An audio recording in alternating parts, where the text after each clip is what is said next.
garaa keenya keessatti caafameera. Wanti qajeelaf wanti jallaan maal akka ta'e garaa keenya keessatti caafameera. Waan hundumaaf luqqisiin barbaadu. Maqaan Waaqayyoo eebbifamu. Waaqayyo miidhagina uumamaan nuuf kenne kana caalchisnee bareechinaa. Caalchifnee akka inni mul'atu gochuudhaaf malee cubbuu kan biraa qabaatee miti arabaakkis.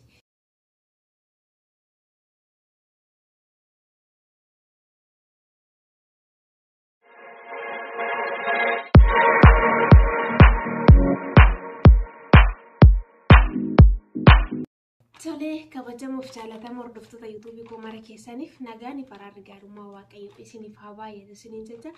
guyyaa har'aa kana waan dinqii waan ajaa'ibaan qabadhe isinii dhufe amma dhumaatitti na wajjin akka turtanii fi akkasuma akkanitti fuula keessanitti dhiyaadhe caalaa maal qabadhe fuula keessanitti akka inni yaadde qalbii guutuudhaan akka isin dhaggeeffattan ergaa kana dhugaa isa jiraataati sheerii akka guutanii fi wantan dubbadhu kana yaada keessanitti akka isin qabattan jaalala Waaqayyootiin isinaan gaafadha. Baay'ee beekee miti, baay'ee isin caalee miti. Garuu amma naa galeerra, amma nu badheerra waan tokko sheeriin isinii godha. Maqaan Waaqayyoo ulfaata. Sagalee Waaqayyoo har'a yeroo dubbii gooftaa keessanii dhageessanii mata jabeeyyiin ta'ina. Akka abboonni keessan lafa onaa keessatti otuun ani dinqii gurguddaa isaan gidduutti hojjedhu. Otuun galaana hiree isaan ceesisu, otuun waaqa irraa mannaa roobse isaan nyaachisu, kattaa keessa bishaan dhoose, otuun isaan obaasu. Isaan garuu mata jabeeyyii ta'an, anarraa hin galagalan, dugda natti gatan, na dhaga'uu didan jedha sagalee Waaqayyo. Isinis har'a dubbii gooftaa keessanii yommuu dhageessan akka abboota keessanii sana mata jabeeyyiin ta'inaa nuun jedha dubbii Waaqayyo. Galanni Waaqayyoof haa ta'u. Har'a sagalee Waaqayyo gaafa dhageenyu obboloota koo ormaaf otoo hin taane ofiifaa dhageenyu. Har'a yeroo sagalee Waaqayyo nutti lallabamu waldaaf namootaaf nama nuti beeknu nama cubbuu hojjete nama nuti cubbamaa dhennee yaanu tokko otoo hin taane anaaf jennee yoo dhaggeeffanne anaaf jennee yoo fudhanne hin fayyina hin jiraan dubbii Waaqayyo nama jiraachisa galanni Waaqayyoof haa ta'u. Akkuma argitanii inni kuni human hairiidha jechuudha. Haaraadha hin uffanne jechuudha kanuma argita fuula keessanitti jechuudha. Guyyaa tokkoyyuu hin uffanne jechuudha. Garuu har'a waan tokkoon isin barsiisa. Maqaan Waaqayyoo kan eebbifame haa ta'u. Gooftaan gisee isinitti dubbatu dhagaa obboloota koo Waaqayyo gaafa nutti dubbatu dhaga'uu qabna. Yaada keenya garaa keenya guutuu dhaga'uu qabna. Yoo immoo sana hin jiraanne ayyaanatu nu baay'ata. Human hairiin kuni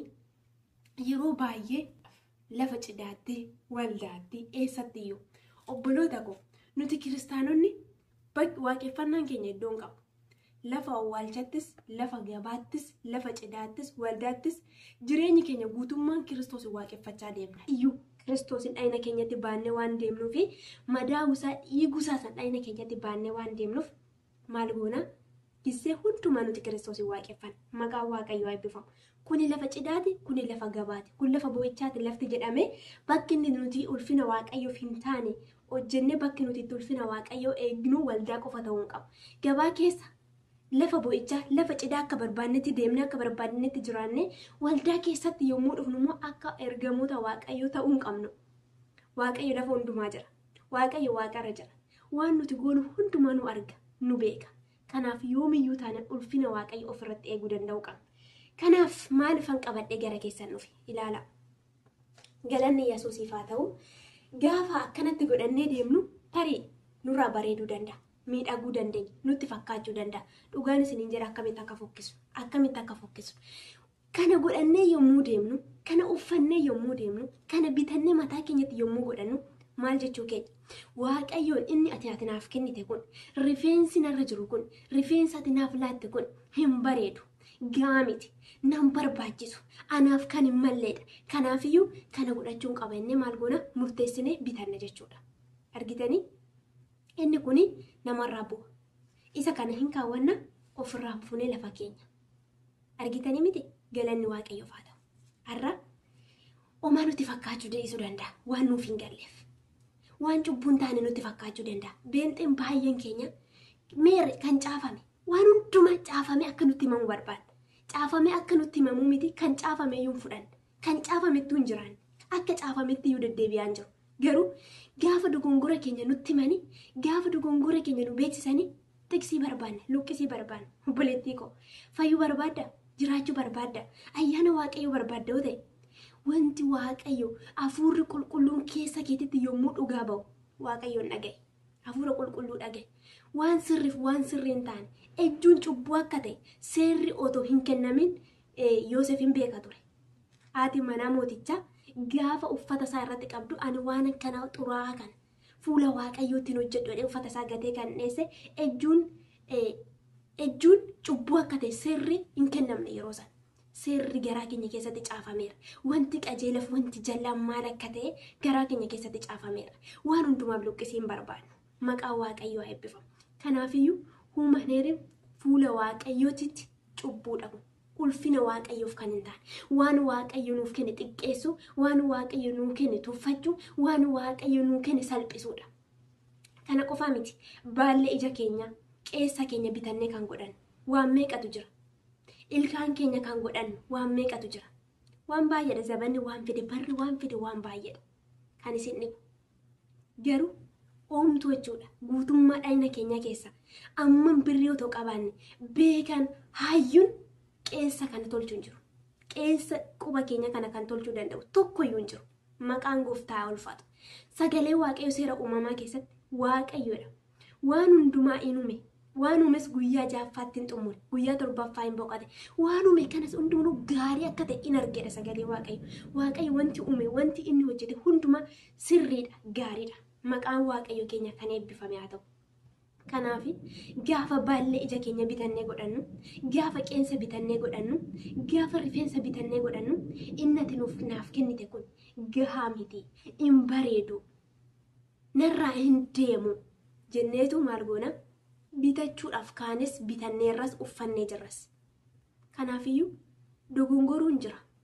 dogongora keenyarraa barree deebi'uun garuu dirqama keenya argitan maqaan waaqayyo ulfaatu kan amma waaqayyo nuuf kenne kan ga'uun jiru obboloota koo baay'een isaanii funyaan natti dheerateedhanii kan funyaan mursiifatan jiru baay'een isaanii funyaan koo gabaabbateedhanii kan funyaan dabalatan jiru baay'een isaanii amma immoo hidhiin kun furdaa yoo ta'e guddaa yoo ta'e faashinii ta'e kana keessa galfatanii kan hodhatan jiru barri itti adeemaa jiru bara akkam waan waaqayyo isaaf kennetti itti qaanaa jiru itti yeellaa akka jiru dhugaa dubbachuudhaaf ani sagalee waaqayyo gaafa guyyaarraa kana obboleessa keenya barsiisaa baay'isaa waaqayyo baraaf jireenya keessan haa eebbisu waa'ee waaqeffannaa nu barsiisan dhugaa dubbachuudhaaf jechuudha kun addisiidha ulfina waaqayyo garuu hin caalu maqaan gooftaa keenya kan eebbifame haa ta'u ulfina waaqayyo hin caalu kan waaqayyo naaf kenne hin caalu kana bichaa miti obboloota koo karaa baay'eetiin waaqayyo gaddisiifne gaafa waaqayyo nutti dubbatu cubbuu isa ulfina waaqayyoof hin taane ofirraa muruudhaaf dhiisuudhaaf beellamuu hin qabnu cubbuu ofirratti qusachuu hin qabnu waan ulfina waaqayyoof hin taane ofirratti qusachuu hin qabnu maqaan gooftaa keenya kan eebbifame haa ta'u inni kuni 50 haa ta'u 60 haa ta'u ulfina waaqayyo hin caalu dubbii waaqayyo hin caalu maqaan gooftaa keenya kan eebbifame haa ta'u inni kun beektu obboloota koo kan rifeensa nama du'eeti kan rifeensa eegee fardaati kan immoo qaacca hin beektu miti qaacca baadiyyaatti faaqanii wadaruufa ittiin fo'an jechuudha qacceefa kan ittiin fo'an isa inni kaan maashinii keessa galee kan akkatti hojjetamu jechuudha garuu waan waaqayyo naa kenne hin caalu maqaan waaqayyo keenya kan eebbifame haa ta'u waan harki namaa tolcheen ulfina waaqayyoon xiqqeessu rifeensi waaqayyo naa kenne dhugaa dubbachuu isa kana caala malee isa kana gadii miti jechuudha yoomiyyuu kanarraa hin buune yoomiyyuu amma du'atti amma fooniif lubbuun kona keessa jirtutti kana wajjin awwaalamu rifeensa koo kana malee isa kanaa miti maqaan gooftaa keenya kan eebbifame haa ta'u karaa baay'eetiin ulfina waaqayyo xiqqeessineera karaa baay'eetiin waan waaqayyo nuuf kennite baay'een keenya fuula keenya ilaalleetu kan ofitti hin gammanne jira baay'een keenya rifeensa keenya ilaalle baay'een keenya hojjaa keenya ilaalle kan ofitti hin gammanne jira obboloota koo hin dogongorina isa kanatti waaqayyoon gammadu waan waaqayyo hojjetetti hin qaanofnu waaqayyo wanti hojjete hundinuu sirriidha qajeeladha maqaan gooftaa bara baraan kan eebbifame haa ta'u dhugaa isa jiraataati sagalee sana dhaga'ee ani gara kadhachuuf jilbiinfadhee kadhachuu hin dandeenye maqaan gooftaa keenyaa eebbifamu waaqayyo gaafa nutti dubbatu obboloota koo anaaf jennee yaada waaqayyo dhaggeeffachuu qabna dubbii waaqayyo dhaggeeffachuu qabna maqaan gooftaa keenya bara baraan kan eebbifame haa ta'u sheerii akkanaa gootan dhaloota biraan akkanaa geessan jaalala waaqayyootiin ani sinan gaafadha Iyesuus ilmi waaqayyoo mo'aadha koottaa gara waaqayyootti deebina waan waaqayyo hin jaallanne baafne mana keenya keessa gola keenya keessa yaada garaa keenya keessa qalbii keenya keessa baafne ni ganna yeroo san ulfina waaqayyo arganna yeroo san ayyaanni waaqayyo nu baay'ata dhugaa dubbachuudhaaf waan baay'ee otoo hin beekin goona yeroo barannu yeroo nutti dubbatamu dubbii waaqayyo haa dhageenyu ofii keenyaaf haa dhageenyu arra namoonni baay'ee viidiyoo kana yoo argan maal jedhu beektu yeroo baay'ee ageera waan ta'eef galanni waaqayyo dhafaa ta'u of kukkuulummaan rakkoo qaba isa waaqayyo miidhagina uumamaan nuuf kenne kana caalchisnee bareechina caalchifne akka inni mul'atu gochuudhaaf malee cubbuu kan biraa qabaatee miti arabaakis isa kan waaqayyo hojjetetu caalamoo isa atitti dabaltee harki nama namtolcheedhaan hojjetameetu arra ulfina waaqayyo mul'isa isa waaqayyo bareechee uume bareedina waaqayyo ulfina harkasaa kan mul'isu isa waaqayyo uumamaan namaa kenne moo isa namni tolchee fide amma fe meekaappi dibattanii amma fe uumaniiru waan feetu godhanne waaqayyo simboosa yoo nutti nuffisin waaqayyo ayyaana isaa yoo nutti nuffisin asteerii fuula mootichaatti simboo kan argatte asteer fuula mootichaatti jaallatamummaa kan argatte mooticha booji'uu kan dandeesse waan gati jabeessa dibattee miti urgooftuu gati jabeessa dibata gati jabeessa waan dibatteef miti simboo waaqayyo ayyaanni waaqayyo waan isheedha baay'ateef malee maqaan gooftaa keenyaa ulfaatu arrayyuu kana dibanne kana uffanne meekaappi dibanne maal waan taaneef otoo hin taane yoo ayyaanni waaqayyo nuuf hin baay'atin amma fe yoo uffanne amma fe yoo dibanneyyuu nuti mul'annu nama fuulduratti dhugaan isinii jedhe dubbii keenyatu nama jibbisiisa akkaataa uffannaa keenyatu nama jibbisiisa yoo simboo waaqayyo nurra hin jirre kanarra immoo simboo waaqayyo hin jiru waaqayyo kanatti miti simboo kan godhe rifeensi tokkoon keenya waaqayyo miidhagsee bareechee uume qola baallee ija keenya namni qolli baalleen ija isaa irra harca'ee ija isaa waraanee jira kanaan dura dhugaa dubbachuudhaaf namni irra harca'ee indagana dhaabsifatee jira hin jiru ko guyyaa dhaloota keenya jalqabne akkanumatti bareedee miidhagee jira wanti waaqayyo dhaabe bara baraan kan waaqayyoon dhaabin garuu obboloota koo amma libsuu ijaatti bada kanaafiyyuu waan baduuf jettanii waaqayyoon hin gaddisiisina maqaa waaqayyo keenya kan eebbifame haa ta'u kana booda kuni zibaalaadha Iyesuus gooftaadha maqaa waaqayyo ulfaatu kan waaqayyo naa kenne hundumarra caala innis immoo jabaatee ni dhaabata maqaan gooftaa eebbifamu amma du'a lubbuu kootitti fooniin amma lafa kanarraa sokkutti kana wajjin jiru isa waaqayyo naa kenne malee isa kanaa miti inni kun immoofa inni kun namarraa kufee nama salphisa baay'oolii isaanii ammayyuu isa kana gaafa mataatti godhatanii gaafa shubbisanii faarfatanii rifeensa isaanii rifeensa akka muuziqaatitti akka hamilee namatti godhu hin beektu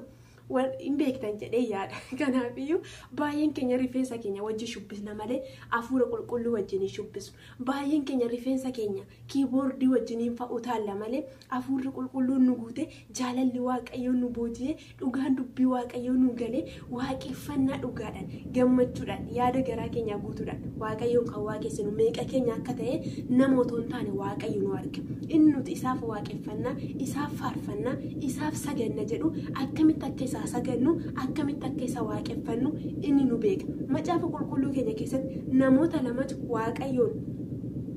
kadhachuudhaaf gara mana sagadaatti gale tokko fariisicha tokko qaraticha fariisichi of tuulummaadhaan kudhan keessa tokko nan baasa jechuudhaan nan sooma nan sagada jechuudhaan of tuttuulee fuula waaqayyootti argama inni qarattuu sun cubbamaadha ani yakkamaadha nama cubbamaatti araaramedhe qoma isaa rukutachaa ija isaatiin gara waaqa utuu hin ilaalin ulfina isaa gad deebisee cubbamaa ta'uusaa himachaa fuula waaqayyootti argama kan arge eenyuun waaqayyoodha isaanis kan dhiyaatan eenyu fuulduratti waaqayyo fuulduratti kadhata eenyutu dhaga'amere kadhata isa kudhan keessa tokko baasu isa guyyu torban keessa lama soomu sanamoo isa cubbamaa dhedhee yaada garaasa geeddarate waaqayyo kan nagaye argitanii obboloota koo waaqayyo aarsaa qaayilii fi aarsaa abeel gidduu garaagarummaa kan godhe waan isaan baatanii fidan otoo hin taane garaa isaanitti fuula waaqayyotti dhiyaatan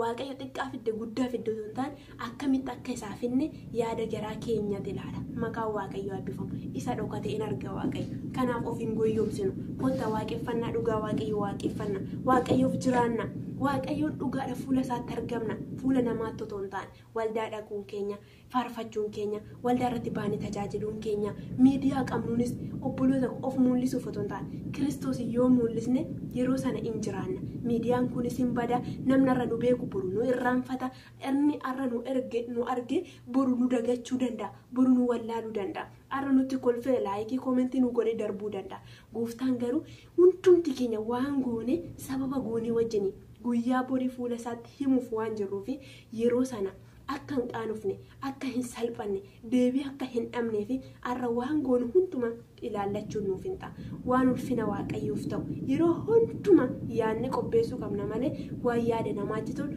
akkamiin fuula namaatti akka beekamnu akkamiin namni akka nu jaju yaadne dhiyaachuu hin qabnu waaqayyo anaaf isin yaada garaa keenya yaa eegu qalbii keenya sammuu keenya hafuurri qulqulluun haa eegu eegumsa isaa keessa akka jiraannu waaqayyo anas isinis haa gargaaru isinan jaaladha laayikii sabskraayibii akka gootan immoo jaalala waaqayyootiin asuma sininaaf feera galatooma.